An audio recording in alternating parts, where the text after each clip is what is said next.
ගුණ බසු නෑ. මේ අපේ නිව්ටන් මල්ලි. මොකෝ නිව්ටන් මල්ලි?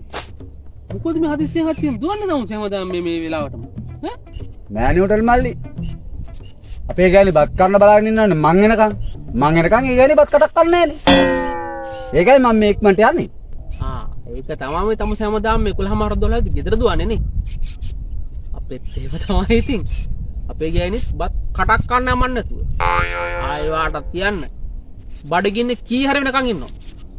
මං එනකන්. එතකම් බත් ඇටයක් කන්නේ නෑ. ගෑනු නම් ගෑනු නැද්ද අයියේ? මල්ලිගේ පවුලත් මල්ලිට හරි ආදරේ නේ. ඒකනේ ඉතින් ඔය මල්ලි නිකන් බලන් ඉන්නේ බත් කටක් හරි කන්න නේද? එන්න ගෑනු. රෙද්ද ගුඩේ බාසු නැහැ මගුලක් කතා කරනවා. ඇයි යකෝ? බත් කන්නේ නැහැ කිව්ව වෙන දෙයක් හින්දා නෙමෙයි. මම ඕනේ ගෙදර උයන්න. මං ගෙදර ඉවොත් තා ගෑණි බට්ටියක් කන්නේ. බඩගින්න ඉන්නේ මං නැතුව බත් කන්නේ නැහැ කියන්නේ බත් උයන්න කවුද ඉන්නේ?